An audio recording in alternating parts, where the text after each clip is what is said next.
So, yeah, there needs to be some more attrition. Dennis Dodd, CBS Sports National, senior national writer for college football and much more for CBS Sports. We appreciate his time, Craig and Paul. And I'm David Smoak. Dennis, thanks for your time today. I know you got a crazy busy schedule. So does Brett Yormark just absolutely just give you a bunch of great gasoline and a light, a match and a fire almost weekly? Well, he's delivering, I'll say that, both to the membership and to the media. Doubling down in Las Vegas this week is where I was, again, talking about expansion. And the only question was he talking specifically about Gonzaga? Was he talking about, football and expansion overall? So it doesn't seem like it's over yet. Dennis, do you get the feeling when he talks about moving west, he's talking about teams, if it is football, would it be teams like a Boise State, a San Diego State, somebody like that? Or is he, sending little vibes out to the Pac-12 teams that may or may not get disgruntled over the next year or so? Well, since July, when USC and UCLA moved, or announced they were moving to the Big Ten, it's always been around those four corner schools: Arizona State, Colorado, and Utah. And I don't think that's changed. But in general, he wants the Pacific time zone because he wants more games in that fourth window, which ESPN is dying for, but hasn't been able to resolve a contract with the Pac-12 yet. But more than that, for Brett Yormark in the Big 12, he just wants to, for revenue's sake, he wants to be coast to coast, and have teams in every time zone where he can shift around games. They can shift around games, and there hasn't really been, a conference like that. You guys remember the old Big East in about 2013 tried it, and it didn't work. It died as a football conference and kind of morphed into the American. But this is what he's trying to do. And it would put the Pac-12, if it hasn't already, at a distinct disadvantage. Dennis, Yormark's been on the job for less than a year at this point, but certainly a bit different from what we got accustomed to with Bob Bowlesby. What are kind of the main differences that you notice? And do you feel like the change in sort of attitude do you see that being reflected in kind of the perception of the Big 12, or is that something that's going to take a bit longer? Well, he's been on that job, 5 months, I think? Yeah, officially, yeah. So, July, August. I think he's a guy who wants to reshape the whole conference. And he was so proud that he got Ashanti to sing the national anthem. Because I went, how did you get that? He was, hey, I got some, and that's all he has to say. He was so proud that DJ Khaled was texting or posting during the game on the Big 12 championship team. It's that kind of stuff. So sexier, cooler, younger, that's the kind of stuff he's talking about. Now, how that translates into revenue, I don't pretend to be an expert on that, but it does bring the demographic eyeballs. Everybody's looking for that, 18 to 39 demographic in order to sell their product. And right now, for him, that product is the Big 12 and those who advertise with it. So that's what he's trying to do. And I'll say it again. He has delivered in every way and shape possible to right now. I mean, that TV deal that he got done is moving bigger and bigger. I talked with some TV industry folks in Las Vegas just this week about that. And as I stated up front, it does put the Pac-12 at a disadvantage. Dennis, I don't know if you heard about what Kleofkoff said as far as part of them waiting might have been because they knew about Deion in Colorado. When has a television deal ever been affected by who might be a head coach and might not even be there more than 1, 2, or 5 years? It's not. I think he was just being a commissioner at that point and putting his best foot forward.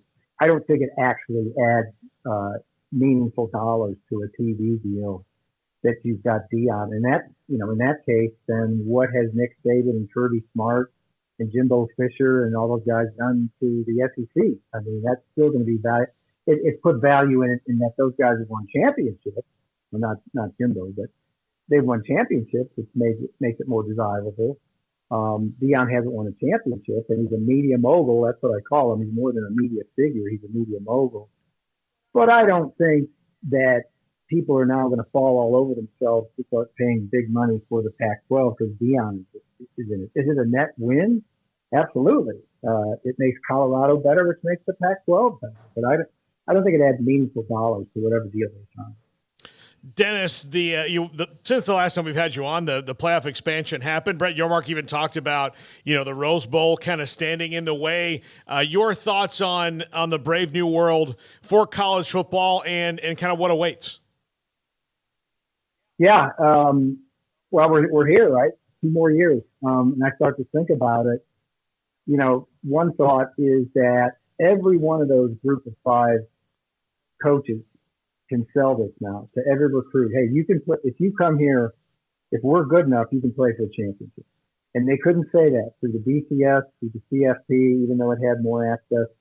Now, if you're one of those highest rated 6 conferences, or you get an at-large spot, you're going to be in. And what it has done, the 12-team playoff, is something that the game never embraced, and that was Cinderella.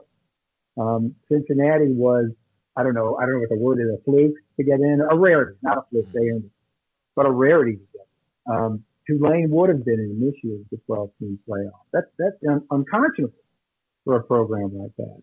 That's incredible. So I think it does that. The access is going to be great. It's going to make the game better. The other thing I started thinking about this is the structure is already there for 16. If you consider that, and look, all this assures right now is only 2 more years of the current structure. Then they've got a chance to tear the whole thing up and start all over again, which I think they will, because they're going to bid it out to different rights holders. But I think by then they might be of a mind to go to 16, because that first round of games that have to be played are 4 games over 2 days, approximately 12 days after the conference championship game. Okay, you double that to 8, because that would then be half the field. 16, you'd have 4 games one day, 4 games the next, or maybe spread it out over 3. I don't know.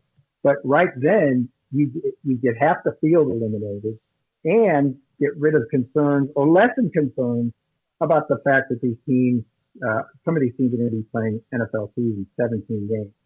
Because think about this, those 4 8 losers, and you're cutting the field in half that first weekend possibly, that's their bowl game. That's a bowl game they would be playing, so that's not an extra game. So then you're really starting with an 18 playoff in the next round, which we're going to pretty soon, in 24, after the first round. So I would really start thinking seriously about a 16-team playoff coming.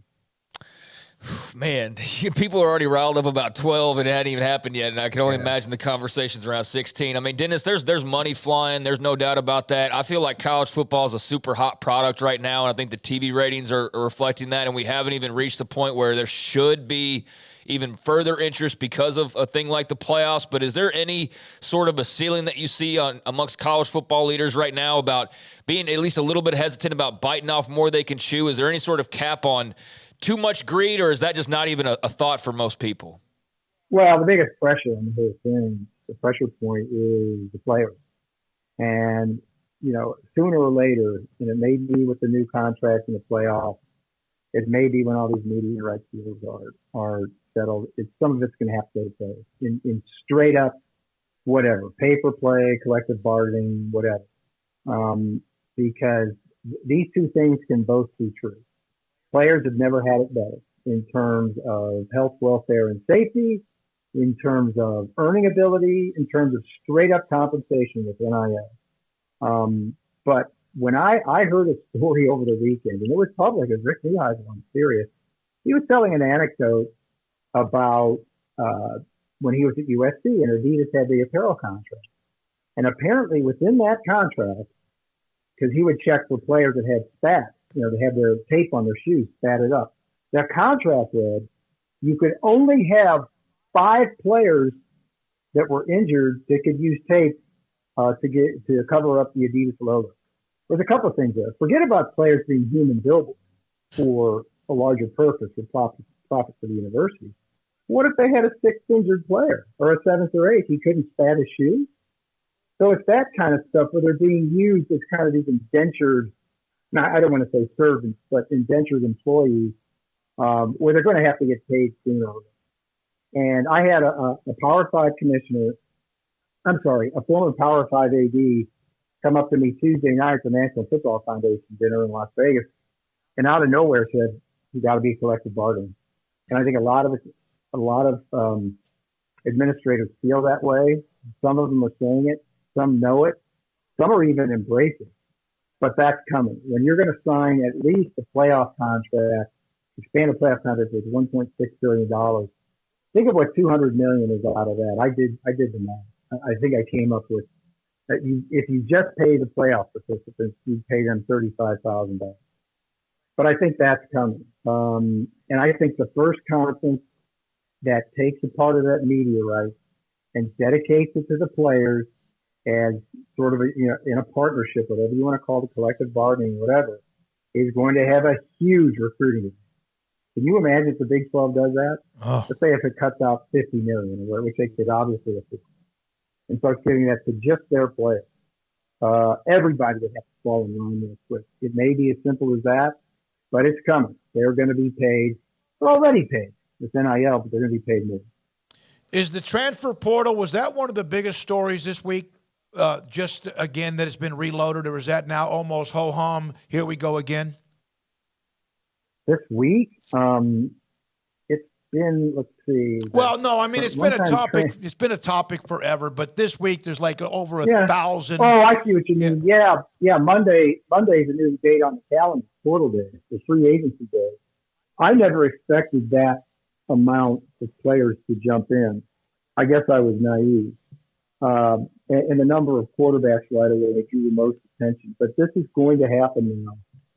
It actually hasn't reined in a little because in the first year, there were no windows. Everybody just kind of did what they wanted. Now we've got a window from what was Monday, December 5th to I think the day after the championship game on January 8th. And then there's another one from May 1st to May 15th. So that at least there's some sense built up around the free agency. So that, and within that is the the enticement of players with NIL bids, and which is, by the way, completely legal as far as I can see, because all that stuff that used to be underground could be prosecuted by the NCAA. Right now, they don't want anything to do with it. They're trying to do it, but it's called impermissible. No, what's the word? Impermissible, not benefits. Impermissible content. And these schools are flat out calling up players and trying to get them to transfer, which is legal, with the promise of NIL money, which is quasi-legal. And it's all over the place. I mean, you just hear those sort of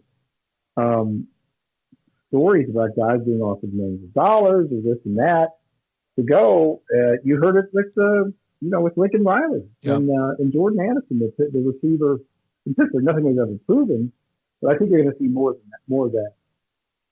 I had a group of 5 coach earlier this week text me and said that every day he has to fight off about 3 to 5 players getting offers every day, especially this week, getting offers to move elsewhere. And he said sometimes the figures would blow your mind. And you can't trace it. You would think text messages or whatever, but I guess everybody's just smart enough not to be that dumb, right? Or hopefully, if that's the case. But it is a new world, Dennis, from what you and I grew up, and Paul and Craig, who were younger than us, no question. Thanks for your time. We appreciate it. All right, man. You Thank too. you. Appreciate it. Dennis Dodd, CBS Sports, with us on 365 Sports. Yeah, it's super, super interesting stuff there.